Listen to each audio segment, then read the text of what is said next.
Assalamualaikum warahmatullahi wabarakatuh. Kami dari kelompok 12 Teams Games Turnamen akan melakukan wawancara bersama dengan Teh Alfira. Selamat malam Teh. Halo. Sebelumnya gimana kabarnya Teh? Baik. Boleh perkenalan diri dulu? Oke, boleh. Sebelumnya perkenalkan, nama aku Alfira Altamiranda. Aku biasa dipanggil Alfira Altamiranda. Aku dari kelas 3 DPGSD. Aku angkatan 2022. Maaf sebelumnya Teh, apakah boleh kami dari sektor untuk mewawancarai Teh? Boleh. Langsung aja ke pertanyaannya Teh. Oke. Gimana kesan pertama Teh pas masuk UPI Purwakarta? Kalau kesan pertama masuk UPI Purwakarta sih, aku waktu pertama jadi maba itu aku orangnya lumayan introvert gitu ya, jadi kayak pemalu gitu. Jadi aku ngejalanin kuliah pada saat jadi mahasiswa baru itu, aku ya lempeng-lempeng aja gitu, ngerjain tugas, kuliah, pulang gitu. Itu berjalan sekitar aku jadi maba tuh kayak gitu. Cuman ketika aku mulai menginjak semester berikutnya, aku mulai mengenal organisasi. Nah dari situ aku mulai berubah jadi lebih belajar banyak hal gitu. Belajar bersosialisasi, kemudian juga belajar skill-skill lainnya. Kemudian dengan organisasi itu juga aku bisa jadi lebih mengenal kampus aku gitu, yang tadinya aku yang nolep, nggak peduli sama sekitar. Dengan aku masuk organisasi, aku jadi nambah wawasan, nambah insight, karena banyak pemikiran-pemikiran dari anggota-anggota lainnya, dan itu juga jadi kayak nambah relasi juga kayak gitu. Untuk pertanyaan selanjutnya mungkin akan bisa teman-teman juga. Boleh. Oke, lanjut ya. Alasan Teteh memilih jurusan PGSD ini apa sih Teh? Untuk alasan masuk PGSD sendiri sih, jujur aku nggak punya ya, karena kenapa aku bisa masuk PGSD ini karena itu sesuai arahan dari orang tua aku. Nah, mungkin di sini aku mau ngejelasin aja alasan-alasan kenapa orang tua aku milih jurusan PGSD dan mengarahkan aku untuk masuk jurusan ini gitu ya.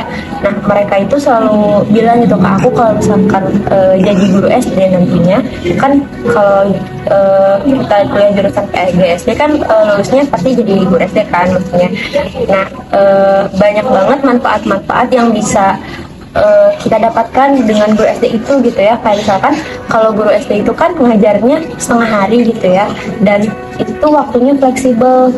Jadi setelah kita selesai ngajar itu, kita bisa sisa waktunya itu bisa dilakukan untuk mengurus rumah tangga, mengurus anak, kemudian juga bisa selain kita ngajar juga guru SD itu bisa membuka peluang pekerjaan lainnya gitu, seperti membuka usaha dan lain sebagainya.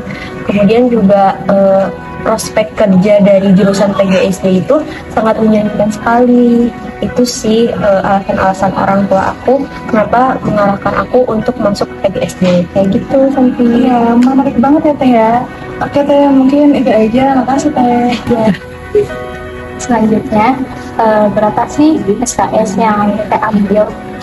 Untuk semester ini aku dapat 20 SKS sih. Aku nggak bisa milih karena itu emang udah dipaketin dari UPI-nya kayak gitu. Kita ke pertanyaan selanjutnya ya Teh. Ini kan Teh udah kuliah nih selama 3 semester lebih ya Teh. Dan apa suka duka yang Teh rasakan selama berkuliah 3 semester ini? Sukanya dulu ya. Kalau untuk sukanya sih, aku kan kebetulan orang Purwakarta ya, jadi kampus aku tuh lumayan dekat gitu sama rumah aku. Jadi kalau apa-apa tuh gampang gitu, bisa pulang, dan ada keluarga juga gitu ya.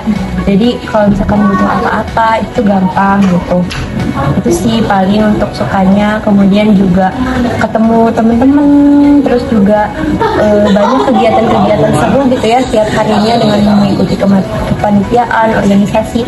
Selalu di setiap harinya tuh selalu ada kegiatan-kegiatan yang menyenangkan gitu. Bahkan untuk rapat saja dengan ketemu orang-orang yang ibaratnya orang-orang baik tuh aku seneng gitu ya. Terus juga belajar hal baru, mulai dari mata kuliah yang aku suka, kemudian juga ngobrol dengan orang-orang yang dengan topik yang menarik gitu, itu sukanya gitu ya. Untuk dukanya sih paling tugas, kemudian juga tugas dari tugas kelas, tugas matkul, kemudian juga tugas organisasi dan sebagainya.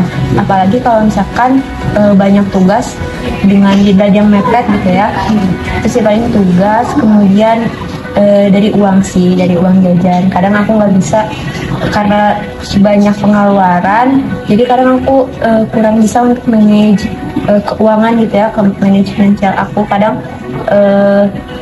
aku tuh kadang berhari-hari nggak jajan gitu, soalnya kan kalau makan aku di rumah gitu ya.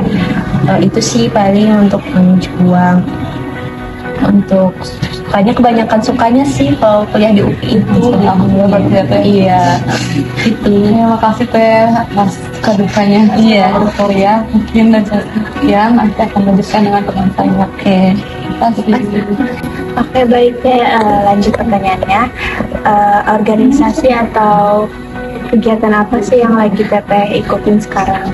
Kalau untuk saat ini sih aku lagi untuk organisasi, aku mengikuti 2 organisasi. Yang pertama itu HIMA, aku di situ sebagai staf departemen internal, sama yang satu lagi itu Letim, UKM Letim. Di situ aku menjabat sebagai staf departemen bendahara kayak gitu. Untuk kegiatan lainnya, paling aku mengikuti kepanitiaan yang ada dalam organisasi itu. Kayak misalkan di HIMA aku sekarang lagi jadi mentor Mabim, kemudian juga sekretaris proker PGSDPR. Nah, untuk di Letim sendiri aku sebagai divisi acara dari kegiatan LIC dan sebagainya. Sebenarnya banyak sih gitu, bisa dibilang. Oke. Terus ada nggak sih Kak kegiatan lain di luar kampus? Untuk kegiatan di luar kampus untuk saat ini aku nggak ada sih. Jadi kegiatan aku sekarang fokus yang ada di dalam kampus aja gitu, walaupun itu bukan akademik dan juga non akademik kayak gitu.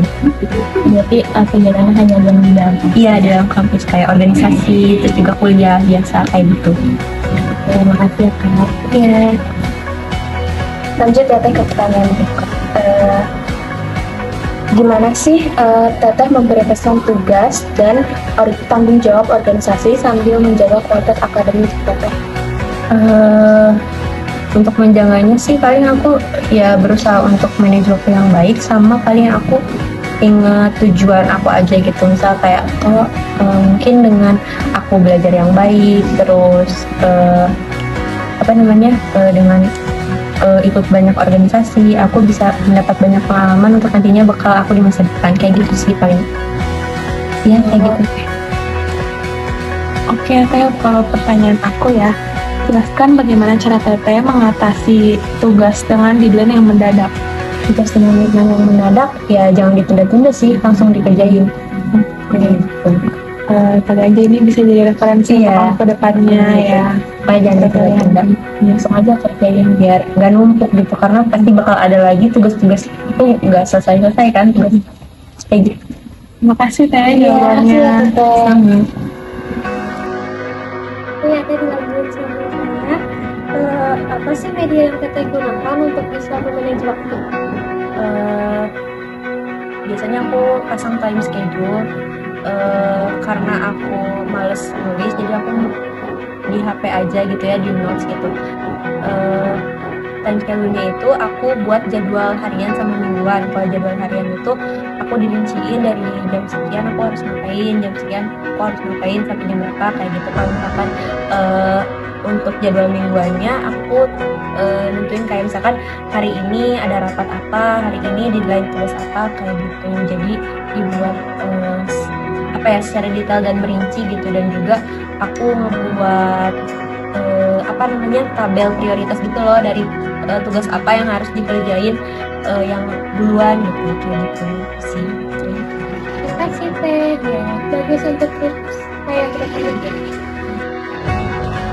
Yang selanjutnya, gimana sih kalau misalkan ada waktu luang Teteh itu digunakan untuk kegiatan apa aja?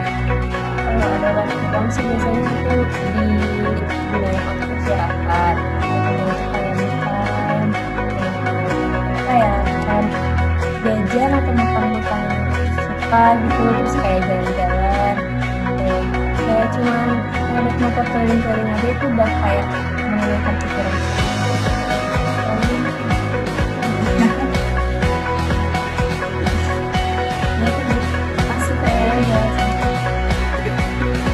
Selanjutnya, sistem apa sih yang Teteh terapkan dari bangun tidur sampai tidur lagi? Sistem apa ya? Ini jangan menunda pekerjaan sih. Kan kalau sistem nggak pekerjaan.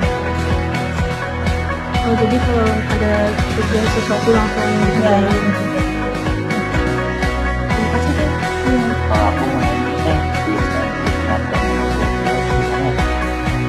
Kalau tips dari aku sih yang pertama buat jadwal harian sama mingguan. Kemudian yang kedua buat prioritas tugas yang penting. Kemudian yang ketiga itu hindari menunda-nunda pekerjaan.